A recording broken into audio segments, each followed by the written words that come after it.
Baiklah, Assalamualaikum warahmatullahi wabarakatuh. Waalaikumsalam warahmatullahi wabarakatuh. Terima kasih. Kita masuk ke hari ini, masuk ke bab 6, yaitu teori kuantum atom hidrogen. Setelah minggu lalu kita bab 5 tentang bilangan kuantum, ya, persamaan gelombang. Nah, sekarang kita mau masuk khusus yaitu teori kuantum atom hidrogen. Nah, yang pertama akan kita bicarakan yaitu persamaan Schrödinger atom hidrogen.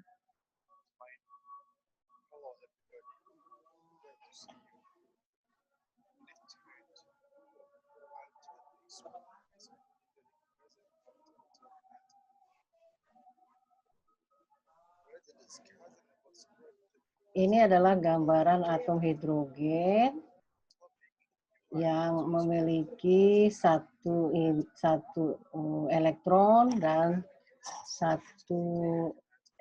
memiliki inti dengan satu elektron. Ada proton dan ada neutron dalam inti, kemudian ada elektron yang bergerak mengelilingi inti.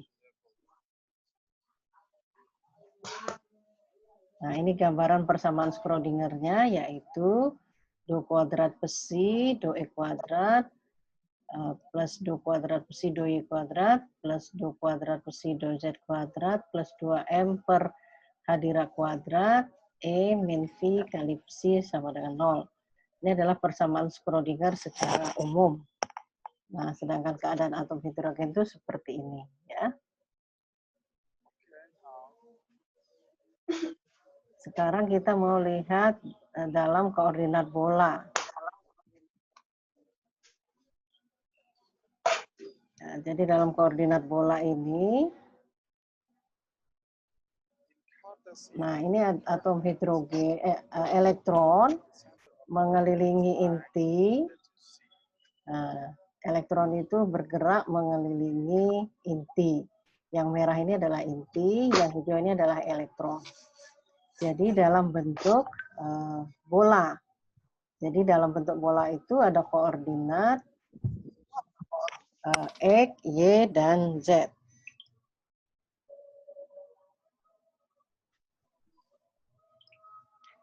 Nah, dalam koordinat 3 dimensi, dalam koordinat bola ada sudut psi, ada sudut theta. Ya. Jadi ada dua sudut yang berbeda. Istilahnya kalau dalam bumi itu ada khatulistiwa, ada kutub seperti itu, ya. Nah, dalam koordinat bola ada jari-jari, ada sudut theta, ada sudut besi. Sehingga ini adalah persamaan Schrödinger atom hidrogen dengan energi potensialnya min E kuadrat per 4pi epsilon 0 R. Ini lebih rumit lagi, mengapa? Karena dia sudah mengandung koordinat bola, sudah menjabarkan masuk ke dalam koordinat bola, yaitu ada jari-jari, ada sudut theta, dan ada sudut besi.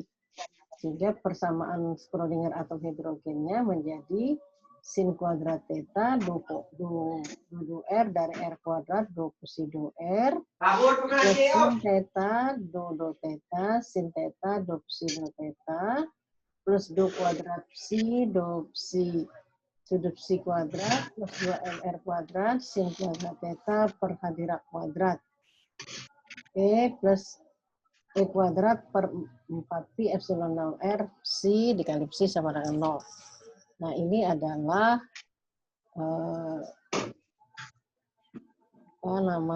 persamaan Schrödinger untuk atom hidrogen. Nah, contohnya, carilah persamaan Schrödinger untuk sebuah elektron yang berada dalam medan listrik, yang dihasilkan oleh muatan Q yang ditempatkan pada pusat koordinat. Mohon di-mute ya, Sukmawati.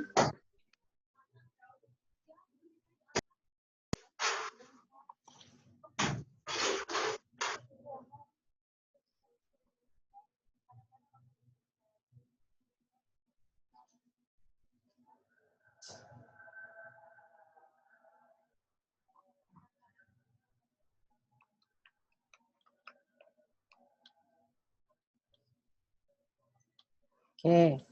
Nah, untuk menjawab soal seperti ini, maka jawabnya adalah dalam medan listrik tersebut, elektron memiliki energi potensial yang dihasilkan oleh interaksi Coulomb sebesar potensial sama dengan min E kuadrat per 4pi epsilon 0 akar E kuadrat, ini sorry, salah ketik, E kuadrat plus Y kuadrat plus Z kuadrat.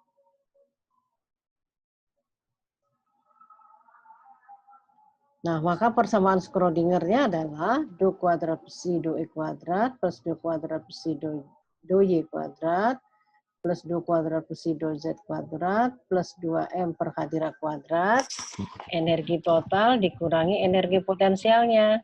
Energi potensialnya yaitu E kuadrat min E kuadrat per 4pi epsilon 0 akar E kuadrat plus Y kuadrat plus Z kuadrat dikali psi sama dengan 0. Jadi berbeda dengan dari energi potensialnya. Karena ini min, maka di sini menghasilkan plus. Min kali min plus, sehingga E kuadrat, cuma E kuadratnya salah ya. Harusnya ini E kuadrat. Nah, kemudian kita akan bahas yang kedua, yaitu tentang bilangan kuantum. Kalian sudah mengenal bilangan kuantum di pelajaran di SMA ya. Baik itu di pelajaran kimia maupun di pelajaran fisika. Nah, jadi seperti misalnya planet, ada orbit planet. Nah, ada orbit planet. Begitu juga dengan model atom. Di dalam atom ada inti atom, kemudian ada elektron yang bergerak mengelilingi inti. Nah, elektron bergerak mengelilingi inti itu memiliki orbitnya. Jadi orbitnya itu seperti lintasan planet di dalam sistem tata surya kita. Jadi planet-planet ini di dalam tata surya juga memiliki orbit, yaitu tempat edarnya. Ya.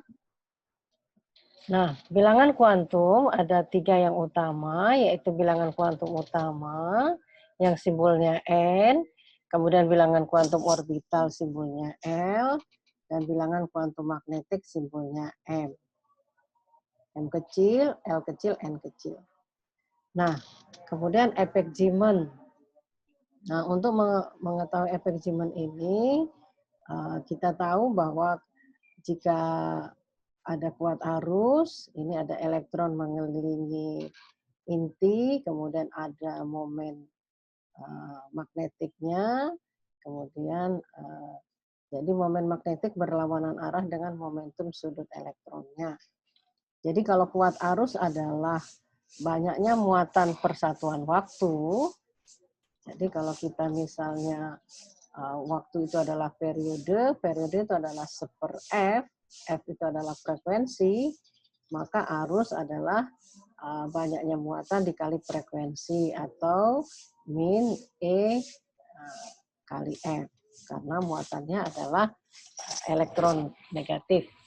Nah, momen magnetik disimbolkan dengan mu. Mu adalah arus dikali luasan. Luasan mana? Luasan lingkaran ini. Karena dia berbentuk lingkaran, maka luasannya adalah 2pi R kuadrat. Nah, kita masukkan I tadi adalah min E kali F, masukkan, sehingga mu-nya adalah min E kali F 2pi R kuadrat. Nah, momentum sudut elektron adalah simbolnya ada L. L adalah mv kali R. V itu sendiri adalah omega dikali R. Omega adalah 2πf dikali R, maka L adalah M 2πfr kuadrat. Atau kita samakan menjadi L per 2M sama dengan V kali F kali R kuadrat. Sehingga mu kita bisa cari, kalau mu adalah min IF pi R kuadrat, mu-nya kita masukkan L per 2M. L per 2M adalah pi F R kuadrat. Ini kan pi F R kuadrat, ya.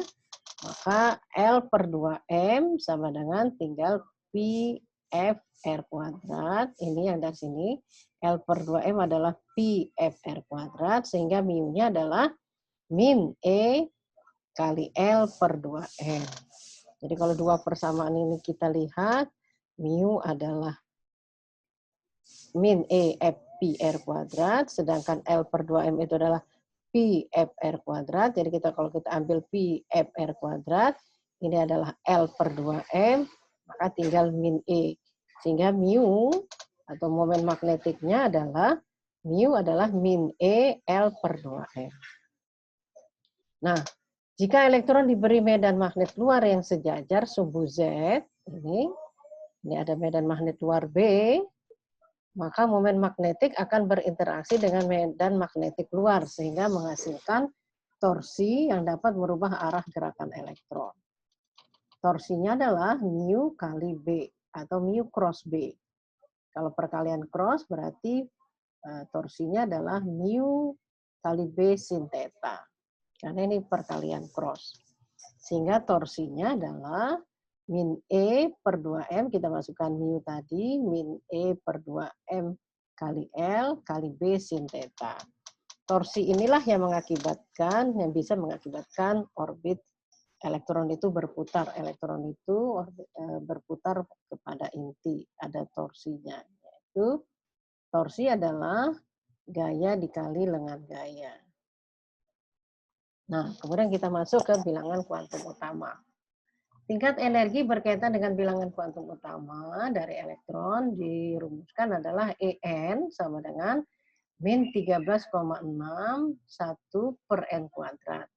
Dengan N-nya kulit pertama, kulit kedua, kulit ketiga. N1 kulit utama 1, bilangan kuantum utama tingkat 1, di tingkat kedua dan tingkat 3 dan seterusnya.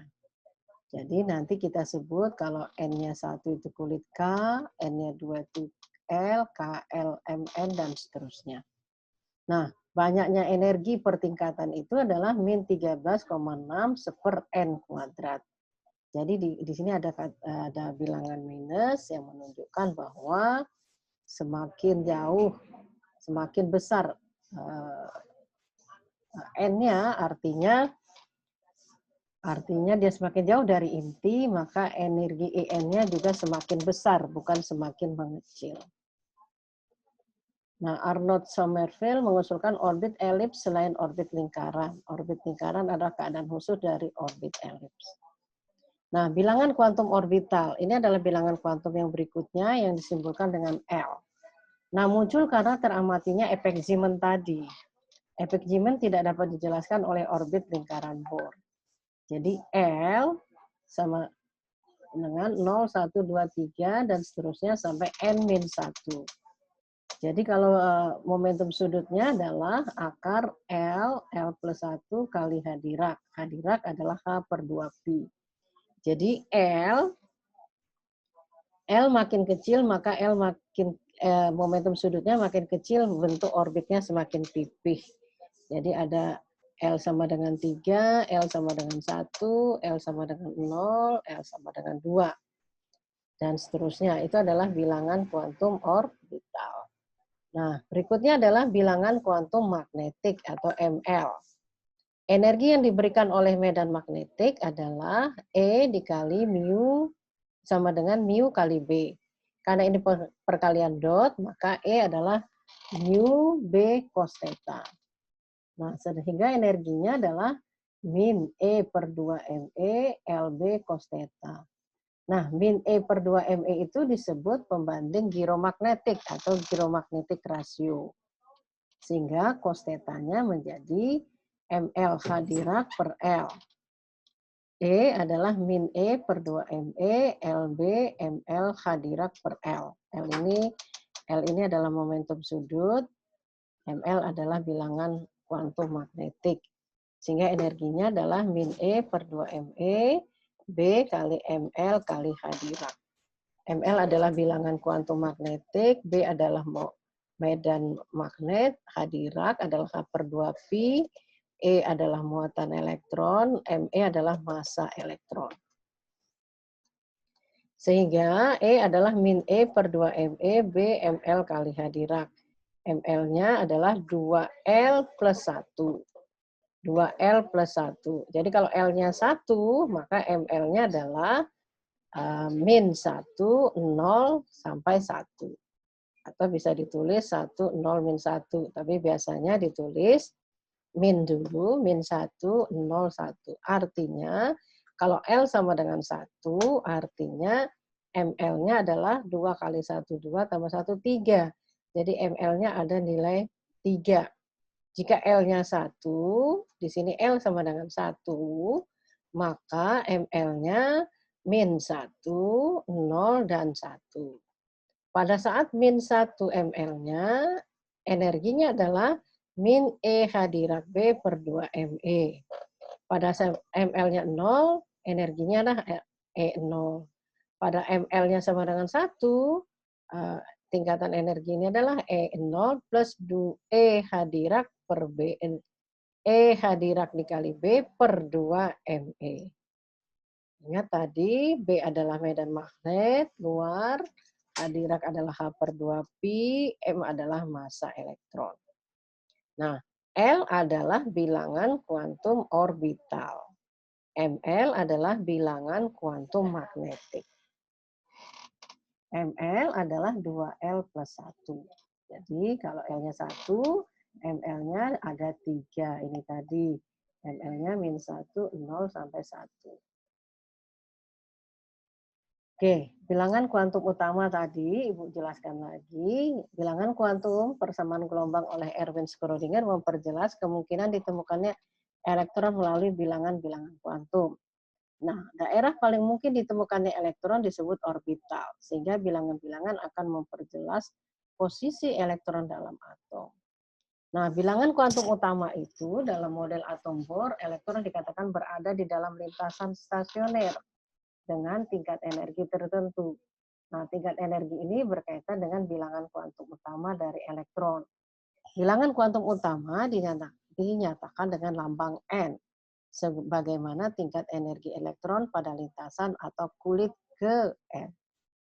Nah, menentukan besarnya tingkat energi suatu elektron yang mencirikan ukuran orbital menyatakan tingkat energi utama atau kulit atom. Jadi orbital-orbital dengan bilangan kuantum utama berbeda mempunyai tingkat energi yang berbeda. Makin besar bilangan kuantum utama, kulit makin jauh dari inti dan makin besar pula energinya. Jadi kulit K, L, M, N, dan seterusnya. Nah, ini adalah inti. Ini bilangan kuantum utama 1, berarti kulit K, kulit L, kulit M, kulit N, dan seterusnya. Nah, elektron dapat berpindah dari satu tingkat energi ke tingkat energi yang lain bila dari tingkat N1 ke N3, dari N1 N ke 3, maka elektron akan menyerap energi. Dan bila berpindah dari N5 ke N4, turun artinya, maka elektron akan melepaskan energi. Nah, energi yang dilepaskan ini berupa emisi cahaya dengan panjang gelombang tertentu. Nah, hubungan jenis kulit dan nilai bilangan kuantum utama. Jadi jenis kulitnya ada K, L, M, dan N. Maka nilai bilangan kuantum utamanya untuk K itu 1, untuk L itu 2, untuk M itu N-nya sama dengan 3, untuk kulit N, N-nya sama dengan 4. Nah, untuk atom hidrogen, sebagaimana dalam model atom Bohr, elektron pada kulit ke N memiliki energi sebesar yang Ibu katakan di depan tadi. E ke N, energi ke N sama dengan minus 13,6 per N kuadrat dikali satuannya elektron volt. Adapun untuk atom berelektron banyak terdiri atas lebih dari satu elektron, sehingga energi elektron pada kulit ke N adalah, kalau Z ini adalah nomor atom. Jadi kalau lebih dari satu elektron, maka En-nya adalah min 13,6 Z kuadrat per N kuadrat dikali EV, elektron volt. Satuannya ini ya. Dikali Z kuadrat. Mengapa? Jika lebih dari satu elektron. Di mana Z adalah nomor atom. Nilai-nilai bilangan kuantum utama N adalah bilangan bulat, mulai dari 1, N sama dengan 1, 2, 3, 4, dan seterusnya. Nah, bisa dikatakan bahwa bilangan kuantum utama berkaitan dengan kulit elektron di dalam atom. Bilangan kuantum utama membatasi jumlah elektron yang dapat menempati satu lintasan atau kulit berdasarkan persamaan berikut yang tadi ya. Jadi jumlah maksimum elektron pada kulit ke N adalah 2N kuadrat. Jadi pada N sama dengan 1, pada kulit K itu sama dengan 1 kuadrat 1 kali 2, 2. Jadi kulit K ditempati oleh 2 elektron. Nah, pada N sama dengan 2, itu kulit L, N kuadrat, jadi 2 kuadrat 4, 4 kali 2, 8. Ada 8 elektron di kulit kedua atau kulit L. Kemudian kalau kulit ketiga, N sama dengan 3, 3 kuadrat itu 9, 9 kali 2 itu 18. Jadi di kulit ketiga, KLM, di M berarti adalah ada 18 elektron dan seterusnya. Nah, kemudian bilangan kuantum orbital. Energi total E mencakup energi kinetik gerak orbital yang tak berhubungan langsung dengan gerak radial. Jadi energi kinetik K elektron tersebut terdiri dari dua bagian, yaitu K radial yang ditimbulkan oleh gerak mendekati atau menjauhi inti, dan K orbital yang ditimbulkan oleh gerak mengelilingi inti. Nah, energi potensialnya V dari elektron ialah energi listrik. Nah, ini energi potensialnya adalah V sama dengan min E kuadrat per 4Pi epsilon 0 R. Jadi energi total elektron ialah E adalah energi kinetik radial ditambah energi kinetik orbital ditambah energi potensial. Nah, jika kita mengisyaratkan bahwa K orbital tadi adalah H direct kuadrat kali L plus 1 per 2 mr kuadrat, sedangkan energi kinetik orbital elektron adalah setengah mv kuadrat orbital, karena momentum sudut elektron adalah L sama dengan M kali V orbitalnya, maka K orbitalnya sama dengan L kuadrat per 2 mr kuadrat. Sehingga L kuadrat per 2 mr kuadrat sama dengan H direct kuadrat kali L plus 1 dalam kurung dibagi 2 mr kuadrat. Atau lebih disederhanakan yaitu L momentum sudut L orbital sama dengan L akar L plus 1 dikali H direct. Nah, tafsiran kita mengenai hasil ini sebagai berikut. Karena bilangan kuantum orbital terbatas pada harga. Bilangan kuantum orbital adalah 0, 1, 2, sampai N-1. Jadi misalnya kalau N-nya 1, berarti L-nya hanya 0.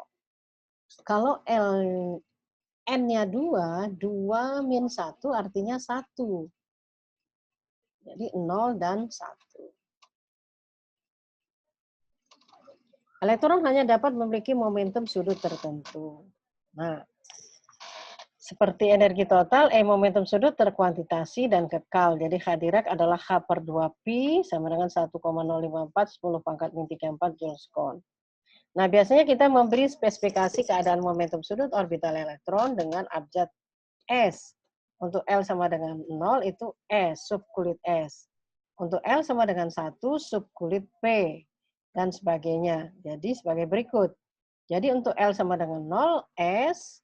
Untuk L sama dengan 1P, L sama dengan 2SPD, F. Nah, ini namanya subkulit. Nah, bilangan kuantum magnetik sudah Ibu jelaskan tadi adalah bilangan kuantum orbital L menentukan momentum sudut elektron. Namun momentum sudut seperti ini juga momentum linier, merupakan kuantitas vektor. Jadi untuk memberikannya secara lengkap memerlukan arahnya selain besarnya. Jadi vektor momentum sudut tegak lurus bidang. Nah, tempat gerak rotasional terjadi dan arahnya ditentukan oleh aturan tangan kanan. Jika jari tangan kanan menunjukkan arah gerak, maka jempol menunjukkan arah momentum sudutnya. Nah, arti penting apakah yang diberikan pada arah dalam ruang untuk atom hidrogen? Sebuah elektron mengelilingi inti merupakan sosok arus kecil dan memiliki dwikutub magnetik. Jadi elektron atomik yang memiliki momentum sudut berinteraksi dengan medan magnetik eksternal B, bilangan kuantum magnetik ML memberi spesifikasi arah momentum sudut L dengan menentukan komponen momentum sudut L dalam arah medan. Gejala ini sering diacu sebagai kuantitas ruang. Nah, ini masih slide 32. Waktu kita, slide kita sampai ada 47. Waktunya sudah mau habis. Jadi, Ibu akan buat link yang baru.